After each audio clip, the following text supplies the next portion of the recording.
I just got back from a 3-month Europe trip, carrying with me this carry-on size suitcase, my backpack, and just a little shoulder bag. So this is a video about what I brought with me, what I am happy I brought with me, what I regret bringing, so that you guys can learn from my mistakes. So stick around to see how I did it. Hello and welcome to my channel. My name is Rachel and I'm a photographer, content creator and solo traveler. When I was researching, most of the YouTube videos I saw for 3-month trips were like backpacking, and if you're here, you're like me and you don't want to backpack and carry heavy stuff, you want to spread it out.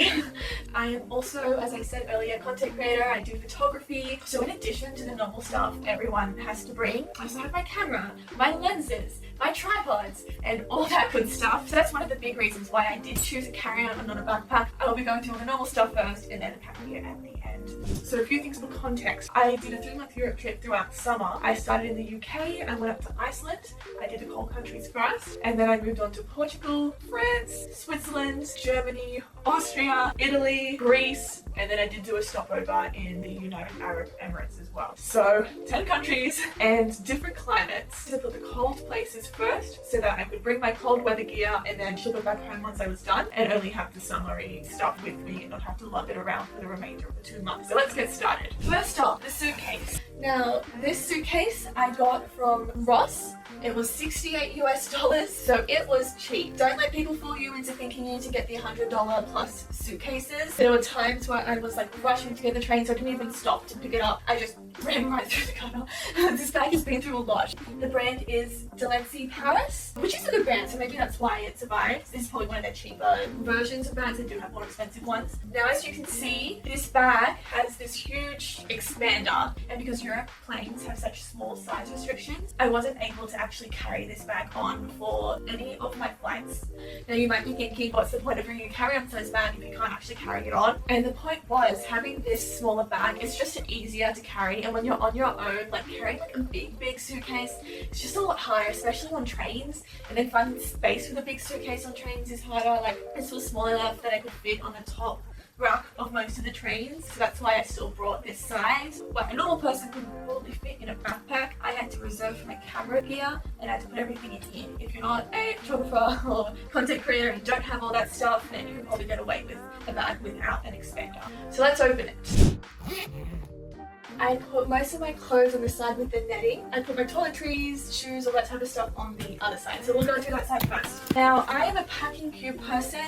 It definitely made packing and unpacking so much easier. In here, I just kind of put my intimates, my bra, my belt that I wore a lot. I'm glad I brought it. If you're the type of traveler that is always like moving around and you lose weight on your trips, that could be a good idea to bring. Life is short. So I like to wear these under my dresses actually. My swimming costume or bikini or posies or bathers or bathing suit or whatever you call it in whatever country you're from. Next up, we're going with my toiletries. This is actually a little Victoria's Secret bag I got as a gift. It was very handy. I like how it opens up like this so that like you can easily get into stuff rather than digging through a bag. My little glove that I have to wash myself with. Makeup remover pad. This is like a reusable one, so I definitely recommend this. My moisturizer, face wash, my little dry shampoo, obviously toothbrush and a toothbrush holder, nail file, especially for us girls out there, you need a nail file. Like a little mini perfume. I didn't end up using it all that much. It was a solo trip. So this is a natural alternative to things like Panadol or Tylenol. And I did use a lot of it. It was like full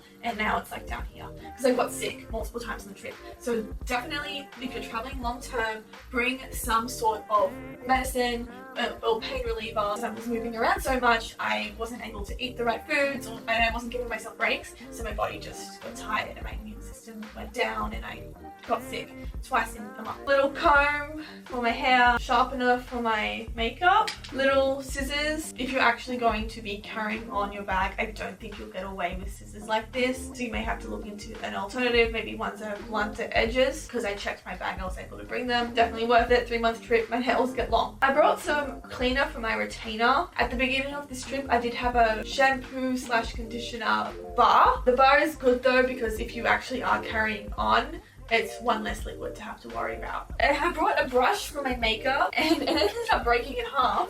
and I never used it not once. I just used my finger the whole time. So I think makeup brushes, stuff like that, just leave it at home. mini floss, tweezers, soap. I do recommend still bringing your own soap, even though most hotels and places supply it, and that's mainly because sometimes it's just really cheap quality depending on where you're staying, and I was on a budget, so I stayed in some pretty cheap places, and they just dry your skin out, so it is good to have your own. Okay, so now while you're traveling, it's good to not like stand out like a tourist too much, and you don't always want to be bringing a big backpack around you, especially in the cities. And because of my photography and having to carry a big camera around with me all the time, I didn't want to have it outside of my neck, so I brought a little camera bag. My camera bag is this one. Now the beauty of this bag is that it doesn't look like a camera bag, so I squeezed it into this suitcase, and this is the bag I brought with me for just strolling the streets in the cities and just little day trip stuff like that. In here I kept a whole bunch of random stuff that I didn't know where else to put, so I got my sunglasses. I have 2 pairs of sunglasses as backup. These ones were my cheaper ones. I didn't really care if I got wrecked up when I was doing like my boat tours and stuff like that. Like I wore these, but going around the city I had another pair that I would wear. I also had this little bag. This just carried my feminine products. I brought enough to last me like a month, and then I had to buy more as I went. So I brought a universal adapter, but I lost it in Germany on the train, so I had to buy a new one. I brought a mouse for my computer. I regret bringing this. I never used it. Don't bring a mouse. That was just dumb. And this is where I put all my makeup, and it's small because I didn't bring much makeup. I don't wear that much makeup. Some foundation, which I didn't use too much, but it was good to have. Eyeliner. I brought these for the foundation, but I never used it, so I regret that. This is all the jewelry I brought. I brought 2 necklaces. That's it. Some lip stuff, my eyeshadow, which I used a lot. I just brought this little samples pack.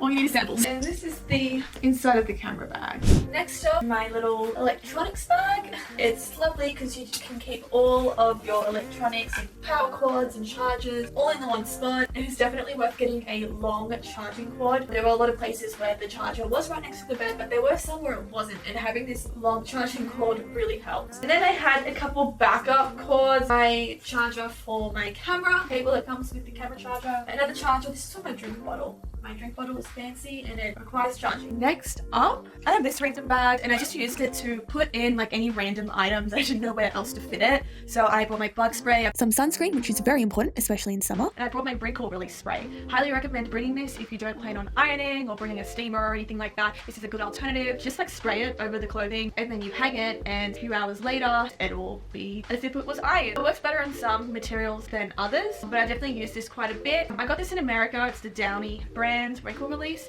In Australia, I believe it's called No Iron Spray, but it's the same type of thing. As for the rest of this side of the suitcase, I've got some waterproof floating phone pouches, which was great for water activity days, a tote bag which came in so much handy on laundry days or grocery shopping days, a laundry bag for delicates, 2 packing cubes, which I'll explain what's in these later on in the clothing section of this video, an air tag, a fast drying microfiber towel. I honestly use this one more as a beach towel than anything else, my tripod, which was probably the heaviest thing in this bag. These were a lifesaver for doing laundry, a first aid kit with antiseptic cream. Thankfully, I did not have a use for this, but this is one of those things you would rather have and not use rather than not have and need. And that is it for this side of the suitcase. If you're enjoying this video, please give it a thumbs up. Now on to seeing what else I brought. Now we are moving on to shoes. First off, I just had normal white sneakers. I actually just wore these on the plane on my travel day, so these never really went inside the suitcase at all. I brought what we in Australia call thongs, the rest of the world calls flip-flops.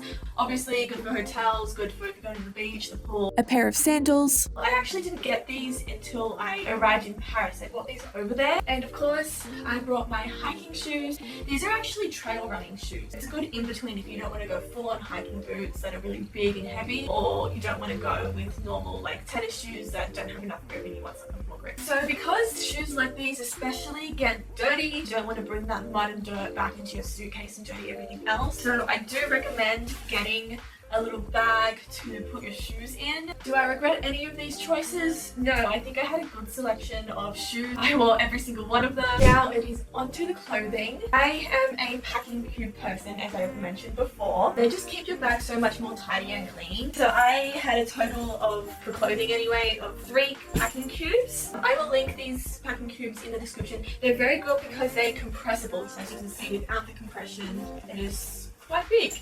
Huge difference. I will link these in the description. I got them off Amazon. I like that it's a mesh so you can see what's inside, and it's a very thick mesh. Like I push these to the max and they have not ripped. I would say the only downside is when you are zipping them up, you have to be careful that this inside part doesn't get caught in the zipper. So first up, we'll just go with this one. I decided to use it for my underwear. In my research, a lot of people just bought 7 pairs of underwear per week, and I was like, no, I don't want to have to do laundry every week. It takes up so much time. So I brought 14 pairs of underwear, enough for 2 weeks, so that I only have to do laundry every 2 weeks instead of every week, and that made things a lot easier. It all fit in here. I just made sure to choose underwear that was like a bit thinner, so it didn't have to be as bulky. So I used this packing cube here for my t-shirts. So I brought this top here. While I love this top, I kind of regret bringing it because, as you can see, it wrinkles so easy, like so many wrinkles. That's why I had the wrinkle release spray, but try and pick ones that don't wrinkle so easily, like this. White top, just simple. This one I actually bought in my second last country. I bought it in Greece. It was only €8, so I spent most of the trip without this top, and it was just so small I figured I could just squeeze it in. Again, another simple plain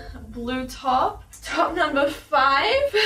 This one is actually an exercise top. I used it mainly on my hiking days. It's super comfortable, and I do love this. This is my favorite exercise top. This was my fancier top in case I did find myself in a nicer area. Definitely recommend a basic black top. I had another top like this, and it was a navy blue color. 8 and 9 in there. Pretend I have 2. Another exercise top. This is like actually the sports bra that doubles as a top. I kind of regret bringing this. I wore it one time in 96 days I was away. Another top here, so that's top number 11. So yeah, that's it for the tops. And now this one is my big packing cube. It took up a lot of space, but I used it for all my bottoms, my jackets, my dresses. They all went in here. I did not bring this from the start of my trip. I picked it up in Greece. Probably one of my favorite pants. They're Abercrombie. I got them years ago, and I love wearing them on travel days. Well, they're black, so they match everything, and they're thin, and they're kind of like a linen material, so that they're a bit looser, and they're super comfy, and they have this really cute little belts that you can do up as well. So I think like a pair of like linen or loose pants is you definitely need to have in your wardrobe. So I'm really glad I brought these ones. I brought a denim jacket just because, you know, it works with everything. It's a cardigan, and it's just really light and soft. A satin pillowcase. Satin is better for your hair and your skin. This is very cheap. I got a pack of 2 for $5 off Amazon. But yeah, I think this is a good idea. If you want to be more comfortable when you sleep, just bring like a little satin pillowcase. It's not necessary, but I'm glad I brought it. I brought 2 pairs of leggings for my hiking days. Because it's summer, I of course brought shorts. I brought 2 pairs of shorts. I brought a black pair. This is my second pair of shorts. These were a little bit more dressier. So I bought 2 dresses. I kind of wish I brought more, honestly. I absolutely love this dress. It doesn't crease. There are no creases at all in this. This dress was actually a beach wrap. You can undo it and wrap it around, but it's also fancy enough that it works as a normal dress as well. So I actually use this as a normal dress more so than a beach wrap dress. So this was my only long sleeve top that I brought. This was a thermal top. I'm really glad I kept this. I got really cold weather in Germany. I almost sent it back with my Iceland stuff. For Iceland, I did bring one other long sleeve top, and of course I brought a singlet, again just as like a good layering option. And last but not least, jeans. You always need to bring a pair of jeans with you, and I did bring some pajamas, like little pajama shorts and a plain grey top. I know a lot of people say don't bother packing it, but like, you're all day in these clothes, they get dirty. I don't want to sleep in dirty clothes, so it was good to have these. And I chose these ones because they're very small, they're very thin, like, so they didn't take up much space. I think maybe I overpacked, but I'm glad I had more options. I mean, I got sick of the clothes by the end of it. Like, had I had less, I would have gotten even more sick of it. So that's it for everything in my suitcase that I packed. I am surprised that so much fit in this little bag. You can understand why I needed the expander. So this is everything that fit in my suitcase. And now onto the backpack. So I use this on my travel days mostly, or I would bring it out if I was doing a bit of a day trip further away and needed a drink bottle. So first things first, water bottle, definitely essential, saves you a lot of money. I brought a special one that has a button that you press that uses UV light to kill germs, bacteria, and just self-clean the bottle. It purifies the water. It means that you can use tap water and makes it so that it's more drinkable and just safer for you. They have an adventure mode as well, so you can actually get water from a stream or something like that and tap it twice and it'll do adventure mode and it'll just do it for longer. And because of the self-cleaning feature, you don't need to actually clean it yourself as often, which is good because when you're on the go, you don't always have access to a sink or like cleaning equipment to clean your bottles. So it did make life a lot easier in that sense. It's a bit expensive, but I will add the link in the description.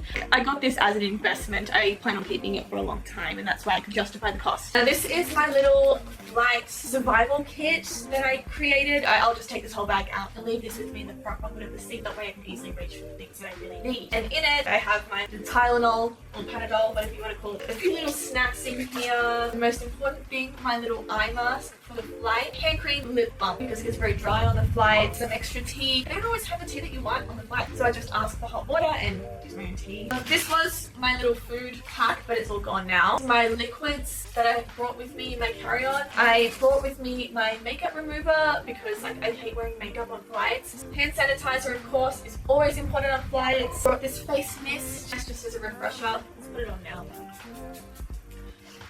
Rosy, because it also moisturizes and it just refreshes you. For long flights and stuff, you want something like this. I brought a stick deodorant because, you know, one less liquid. Second pair, my main pair of sunglasses. This is where I put all my vitamins. Anything that didn't fit in my suitcase, put in this bag. This is what this was for. A flashlight or torch in here. I'll stay out shooting for sunset and it's dark. And if like my battery's gonna die on my phone, like it's so handy to have a torch like this. Of course, I have a whole bunch of pens because entering places like Australia, they always have the immigration forms to fill out on the planes. And that's mainly it for this top section. Now, this bag is a good bag because it looks like a normal bag, but it is actually a camera bag. This bottom section, this whole bottom section is my camera gear. Let's get on to the camera gear portion of the video. It actually has two different spaces to access your gear. This section here opens out like that. You have all your gear here. And then it has this side pocket where you can easily just grab your camera from the side. In this camera section, we've got a polarizing filter, my laptop charger, a portable charger, a little device that almost acts like a tripod for my phone by attaching to my camera. This is a lifesaver if you're a solo traveler and trying to get content. My telephoto lens, a wide lens, my camera with my main lens attached to it, a universal adapter I ended up picking up in Dubai at the very end of my trip. The inside of this bag is fully customizable. It also comes with a cover to protect it from rain. I also stuffed some earplugs in here, some lens cleaning devices, spare camera batteries, my SD card holder, a spare pair of socks, and of course my laptop. I also attached this elastic to the side of the bag to hold my tripod down on the days I was bringing it with me. Last but not least, I have one more thing to show you, and this one was a bit of a game changer. It was my mom that had this idea just before I was about to leave for my trip. I just brought a little shoulder bag with me, and this I carried with me on travel days, and in here I just put all my essentials. I put my glasses that I need to see far away so I can read all the signs in the airports, my passport, wallet, a little pen, my earphones, boarding passes, my tickets, that type of stuff, so I could easily access it. So yeah, this was like a game changer. I made things so much easier. Plus you have an extra bag for the days that you want to go light because it crossbody, it's on you, like it's harder to steal, it's like, you know, so all my stuff was kept safe in there. So yeah, this definitely saved me on my travel days. So that is it for this video. I hope you enjoyed it and I hope I gave you some good ideas and tips on how to pack for your upcoming trip. If you did find this helpful, please let me know in the description below. I'd really love to know. If you want to see more videos like this on tips for traveling, please subscribe because I am going to be making more. Bye!